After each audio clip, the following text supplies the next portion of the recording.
Welcome to Insights as a Service. Something different today. We've got Matt Bristow from ONGC, an MSP based on the Gold Coast. G'day, Matt. Hello, hello. Thanks for having And me. of course, you're very welcome. And of course, Nick, as always. G'day, Nick. Howdy.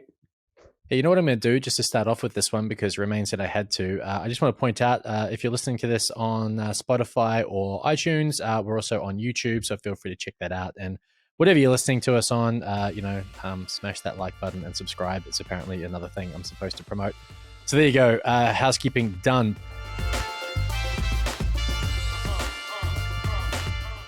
Matt Bristow, you and I actually used to work together many years ago. What would that be now? Like 12? Yeah, something years? like 12, Something like 12 that? years ago. I remember my first week damaging the company car and coming to you and saying really sorry, and you saying it's all right, it's part of the job. I remember when I did that at my time. So it's a weird JD, damage the car. Is this why Yeah. you said I couldn't have one? You've been traumatized by former employees. I set that I've been standard. I'm hurt. sorry, Nick. Yeah. Been hurt before. Yeah. But no, tell us a little bit about ONGC, Matt, just so we can set the scene. The company, your place in it. Absolutely. So, ONGC, we are a medium-sized managed service provider. We're office out of the Gold Coast, but we service nationally. Our primary focus is around that delivering managed IT services, consultation, as well as managed security to our clients. Our clients, we don't have any sort of like dedicated vertical. We're quite agnostic. We cover, at the moment, we're focusing a lot on our not-for-profit space. But again, we've got clients that range from, real estate to construction to, professional services. And that, again, that's nationally as well, which is really cool. Cool. All right. Well, because we don't want to let you get too salesy, too pitchy, but it's good background, because what I want to talk to you about today is your sort of journey into the security space, right? You guys have fairly recently set up a SOC, as far as I understand it. And I think it would be really interesting for other MSPs listening to sort of understand that journey. So maybe just give us a bit of background there. So when did security really start being a primary focus for you guys, and what led to that decision?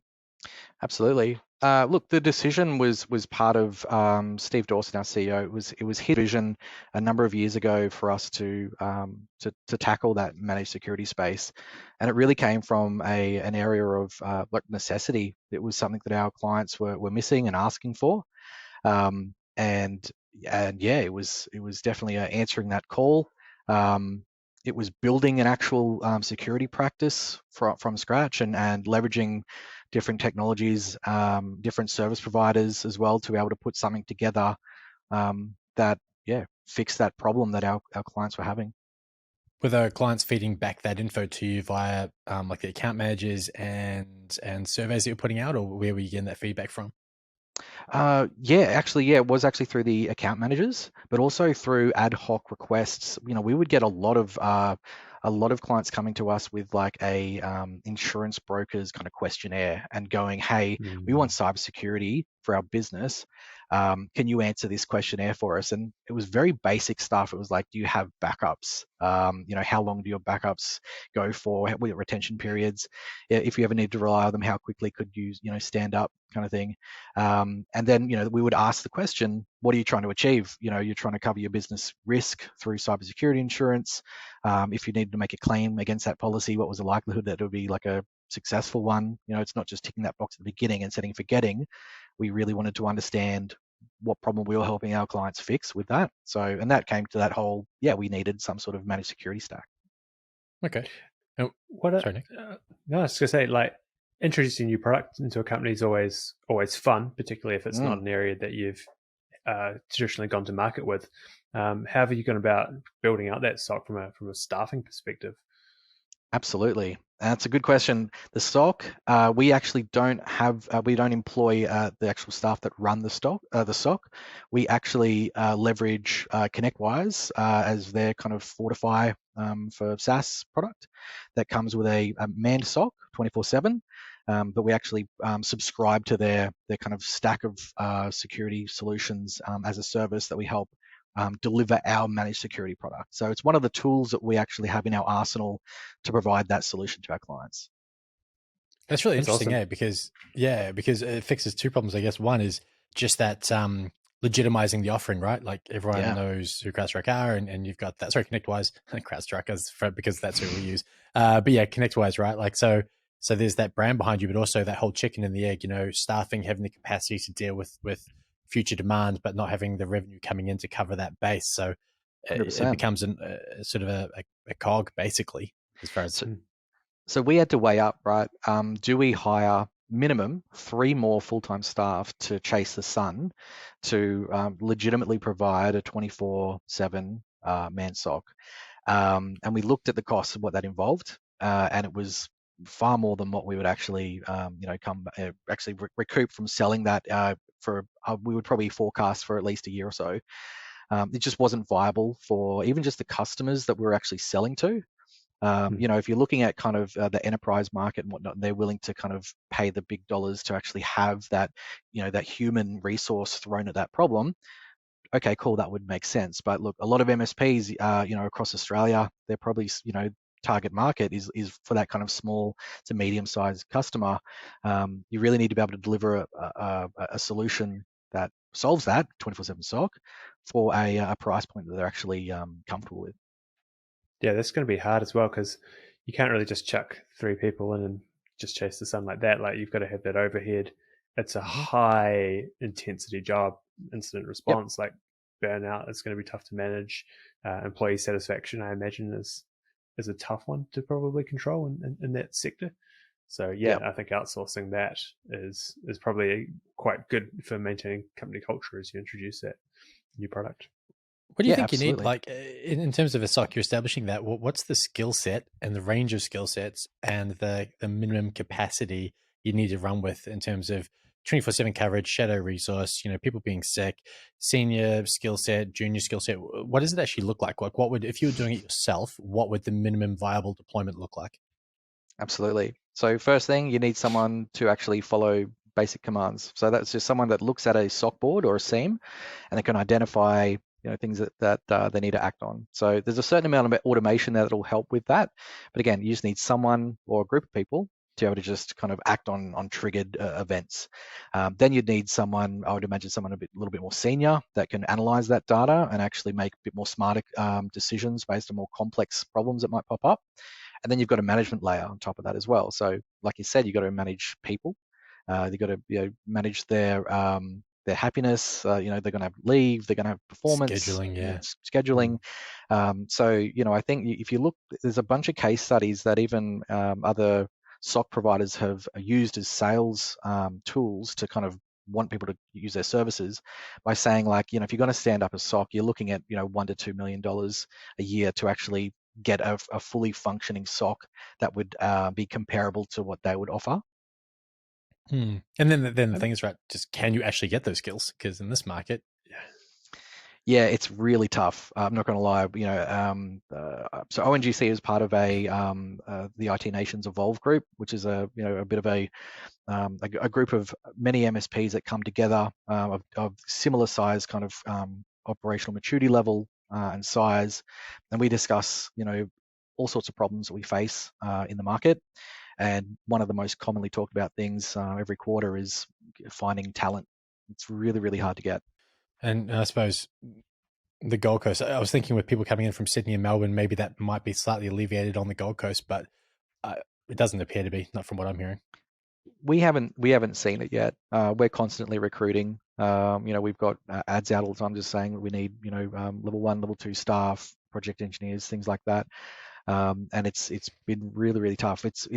I would say it's unprecedented for me in this position to not have that, 100 applicants per job. With everything that has happened, I know you guys operate nationally and our listeners are across New Zealand and Australia, but just with the Gold Coast head on for a second, just given what's happened with 70,000 new permanent residents coming in from down south over the last 2 years and international arrivals picking up now too, have you seen any difference in the business landscape generally, like the type of clients you're engaging with or the size of the businesses that are now establishing here? Has there been any change from the B2B side? From a Gold Coast perspective, not so much. I mean, again, look, the Gold Coast is, southeast Queensland, we're the small business capital of Australia. We're very much tourist industry focused as well, and hospitality. So it's not that, and that necessarily isn't our target market, or we don't have a huge portion of our customers that are in that sector. We have a few. In saying that, though, the professional services, not-for-profits, a little bit of government as well, and particularly real estate, their business is going quite strong for them. And we're finding that commitment to projects, particularly security, security reviews, security stack implementations and stuff like that. We're actually having we had a really great last quarter, and it's still going strong into this one. So, look, considering we've had that kind of that transient populations that come in, and there's new migrating population from other states coming in as well. I can't say that that's had any direct impact on the way that our kind of business has grown or maintained our momentum. Just thinking there is, it's going back to the SOC section before, is the insurance cost and risk to a business trying to implement that self is just that cost that no one probably thinks about until they're pretty far down that journey train. Well, I say no one thinks about, but own operators will think about that. But someone middle management might skip over the high level details of that. But the risk to a business to not have those protections in place and that clear level of contract with customers could be astronomically devastating. I think you mentioned that the other day when we were catching up for lunch, of a pretty horrific story around that, didn't you? Yeah, absolutely. Look, again, from my talks with different insurance brokers around that cybersecurity piece, the general advice that I've been given is that cybersecurity insurance may not actually be a thing in about 4 or 5 years' time. And that's because there won't be any underwriters that are willing to back those policies, because it's not kind of like a if they get breached, it's when. Currently, the actual rate of payouts on cybersecurity is quite high from people that we've been talking to. It doesn't seem sustainable for these kind of insurance underwriters to be able to back those kind of policies with any sort of like return on investment. So again, it's going to be a matter of, we can't insure against that. You're just going to have to build your security walls up in your business. Makes it all the more important to actually have a pretty comprehensive offering. What set of products or services did you settle with? Or I guess it's always changing, but for now, what is your portfolio of security focused products or services look like? Yeah, good comment. So it is actually always evolving. So every day we assess different offerings that come out. Are we doing the right thing by having our ConnectWise stack sprinkled in with a few other things to provide that kind of holistic that security service? Again, we continuously assessing different things that come out. It's definitely what we have in our security stack right now today. I would say is going to be different by at least 50% in the next 12 months. How do you define zero trust? Kind of is that a term getting requested by your customers a bit more, or still something to gain some traction in the market? Yep. So it's funny you should mention that. So I had a good chat with our security engineer around zero trust, and he actually didn't like that term. He doesn't believe that it is a consistent kind of set of a consistent definition of what zero trust is, and that it's more of a marketing thing than anything. Look, my own opinion on it is it's kind of like the cloud buzzword. You can kind of sell that many different ways. You speak to different IT professionals, and they've got a different definition of what cloud is. I'd say zero trust is a little bit similar. If you look at like zero trust application control, it can actually vary between different vendors and different products. Oh, totally. Yeah. So it's kind of like, if that's if a security actual product, their definition of zero trust is different to the next one, then the actual definition in like a sales kind of what's in the box could be just whatever you want to say, really, make it up. Yeah, but zero trust. So yeah, absolutely. Again, my security guy, he questioned me, he goes, well, what does it mean to you? And I just said, well, you start from a baseline of zero trust and then you work your way up. And he goes, yeah, you'd think that's what everyone thinks, but actually and you're like, okay, great. So it's very confusing. I think there'll be a lot of businesses that jump on those kind of bandwagons for new terms. There are a lot of people that jumped to cloud pretty early on and then bailed out to hybrid cloud down the road because they found the cost was prohibitive. And I think there'll be a lot that jump down that zero trust road as well, depending on the vendor, end up kind of, again, having to pull back pretty hard because they've gone, we want zero trust, everything must be zero trust. And then they've gone, oh, crap, we're hemorrhaging performance and productivity. Yeah, I mean, you look at, I mean, again, SD-WAN, that was a huge buzzword for a couple of years. Digital transformation, I think you couldn't read any MSP's website without digital transformation coming up as one of the main banners or something like that, right? Zero trust for security, yeah, I think it's probably something a little bit similar. Early days, but yeah. It's just interesting how it's starting to be mandated at the federal level over in the States, and I think someone who really rates that term got involved, and that'll be interesting to see how much of a benchmark it sets. But hey, I want to change it up. We were looking at our numbers the other day. We had our revenue, a year-end revenue report, and we'd hit 20% year-on-year growth against the previous year, and we just had our first month of billing confirmed for the new financial year, and based on that, rolling 12, looks like we're already on track to be 20% up again. And it comes back to something called our 20-mile march, which is a concept of I think it comes from the scaling up methodology. Pretty sure it does. In fact, from good to great. And it comes back to that whole, I want to say a Munson. I always think I'm pronouncing that wrong versus Scott. That whole, I want to say South Pole, not North Pole. I should have done more research. But basically, the Norwegian guy, he was like, you know what? Each day I'm going to do 20 miles. I'm not going to try and do more. I'm not going to try and do less. I'm just going to be consistent and I'm going to work to that. And that way I can plan my provisions. I can plan my route, and also I can set myself a clear definition of success each day, at which point it's time to set up shop for the night. Whereas the other guy would just go hell for leather when he could and sit tight when it was a bit tough, and he died. That's the story there. But the key things we adopt abrupt. Yeah, it's actually I was actually telling my kids about that whole Scott's diary and his team's diary the other day, and said when they're older and it doesn't scare the hell out of them, they should read that, because as they're getting more and more sure of their own imminent death, and they're writing all of this in their diary, and their handwriting's getting less and less clear as the frostbite kicks in, and it's all getting pretty grim. It's a real glimpse into a dying person's soul. But anyway, that's getting real dark real quick. So moving on. Oh, I'm so grim. Give me a chance and I'll find something sad to talk about. Anyway, the point is 20-mile march. There's a concept, and the idea, as I said, is that you set that clear goal of what you will achieve regardless year in, year out. Acts as an upper limit and a lower limit, and we've managed to hit that, and there's a whole bunch of things that go into hitting that. It doesn't happen by accident. You have to understand what makes you tick and all that sort of stuff. And because there's capacity constraints around people and hardware and all these other things, that upper limit becomes really important, as does, I guess, consideration to free cash flow. If you try and constantly hit the maximum every single time, then it gets very hard to forecast effectively. So my point around there is just that A, it's a really important strategic focus, that for me, that 20-mile march, but B, I'm not sure how common it is, that upper limit part particularly. Have you guys come across the concept? Have you seen it used well elsewhere? Yeah, look, firstly, congrats on 20% year on year. That's quite an achievement, so well done. Yeah, look, at ONGC, we actually use an EOS model, which is the Entrepreneurial Operating System. And we have very clear definitions of, success. So we've got a 1, 3, and 10-year kind of goal that we have set. We have rocks that we have to achieve every quarter and have things, things done by those kind of years as well. And that's how we measure ourselves on how we hit those goals. Revenue KPIs and actual profit, EBIT KPIs as well.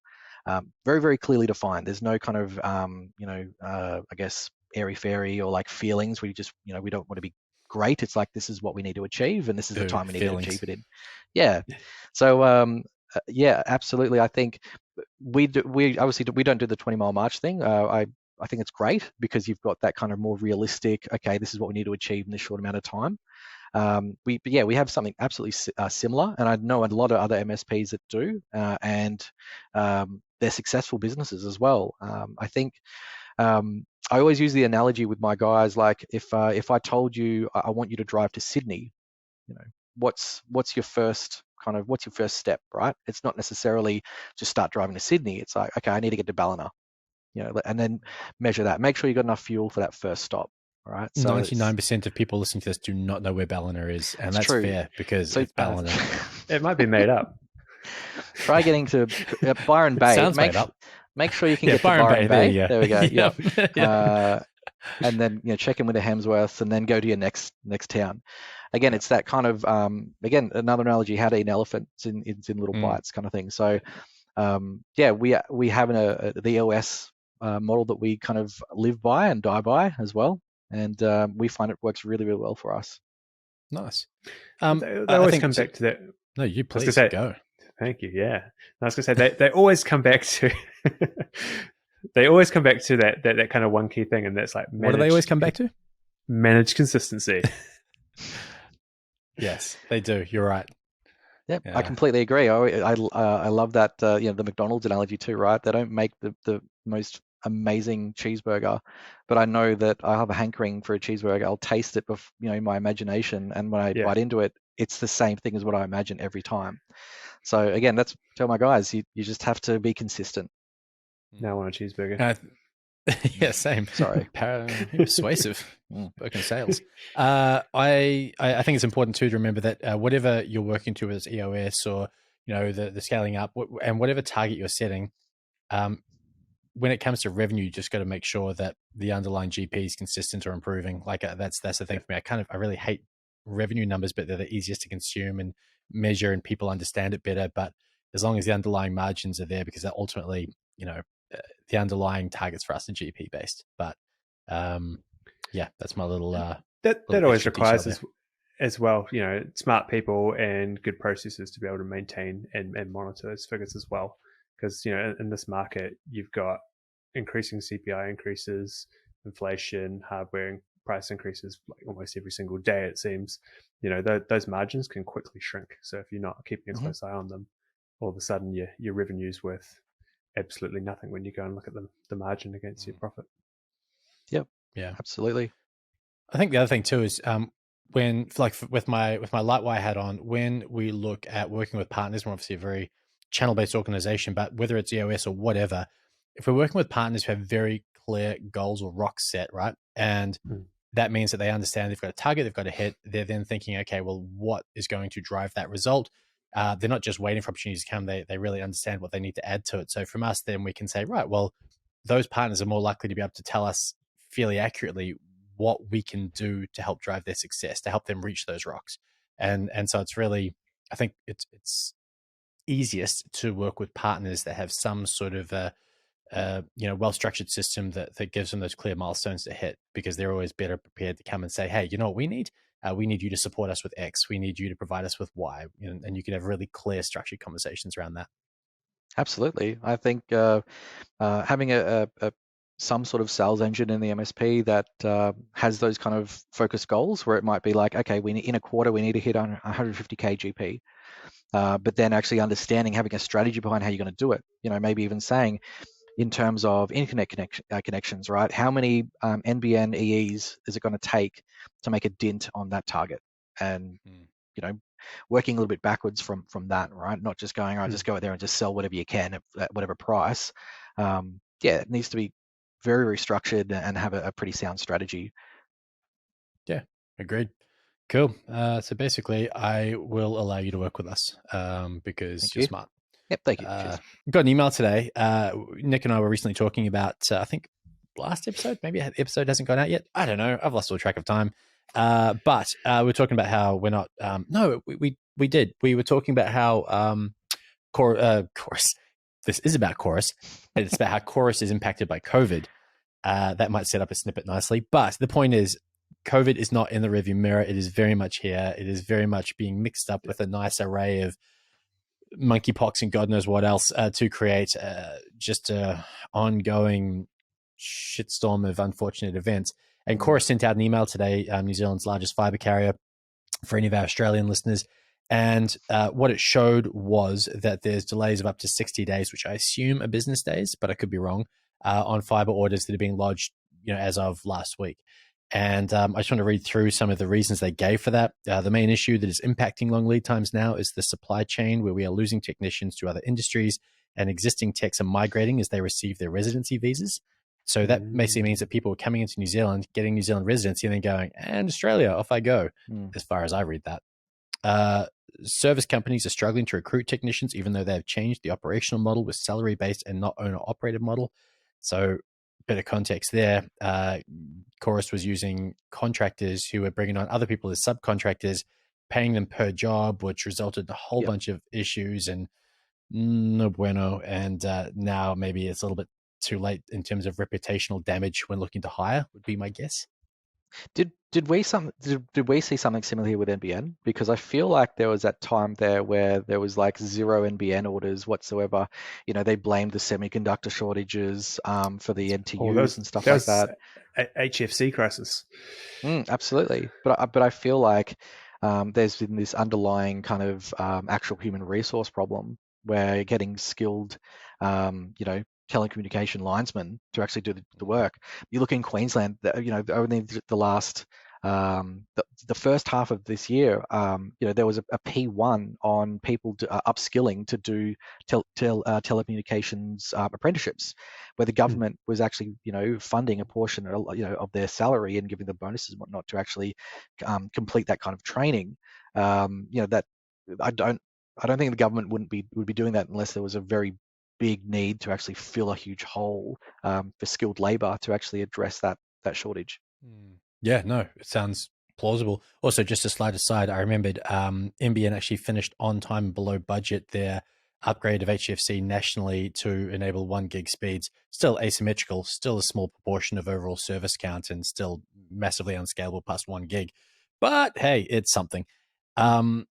So the other things they cited here were techs were also impacted by illness in the last couple of weeks. I just find it really interesting that that's the third point they raised. So while illness is part of it, it's behind the actual skills shortage and the exodus of skilled people from New Zealand once they get their residency visa.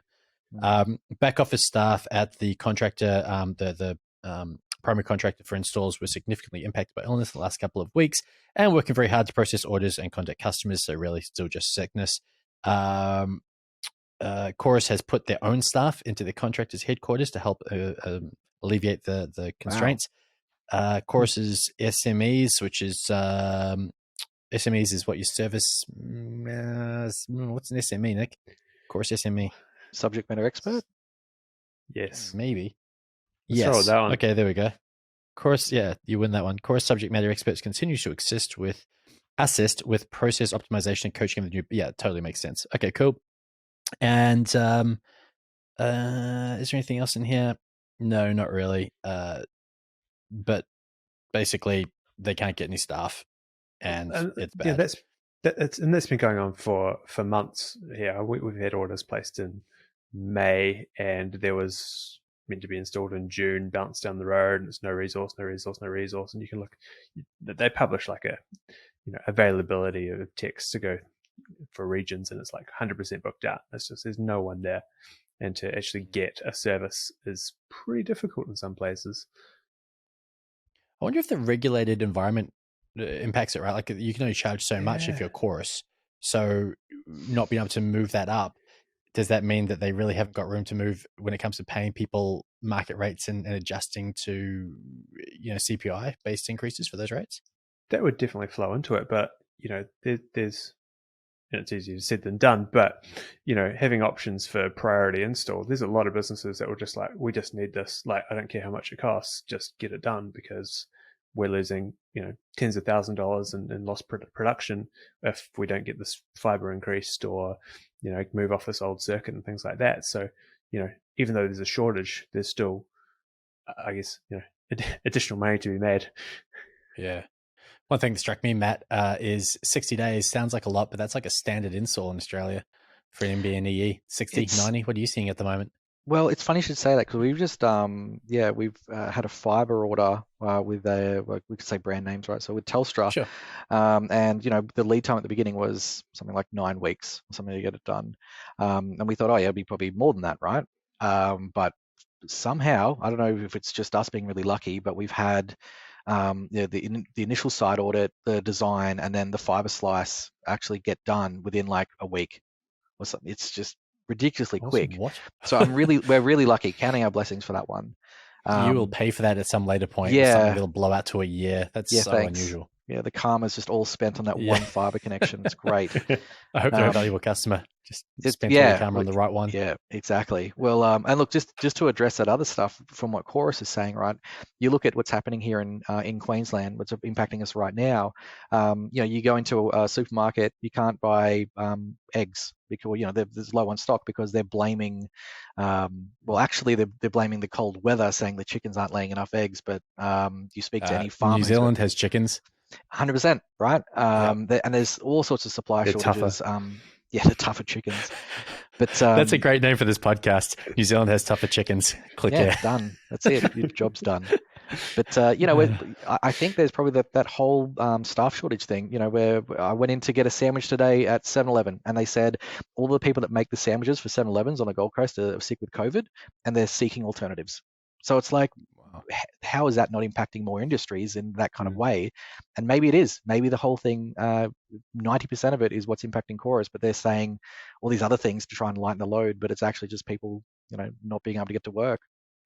I think New Zealand, and Nick, you could probably speak to this more than me, but I feel like New Zealand is unique in that it's relatively comparative to Australia. It's easier to get a skilled-based residency visa.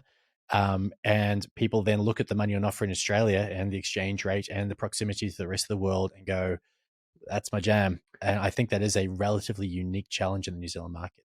Yeah. I mean, even I look at it as you fly into Australia and you can spend all your time in Auckland and if you've never been overseas, and then you look in Sydney and you're like, holy shit, this place is huge. Like the possibilities for lifestyle and everything is just immense.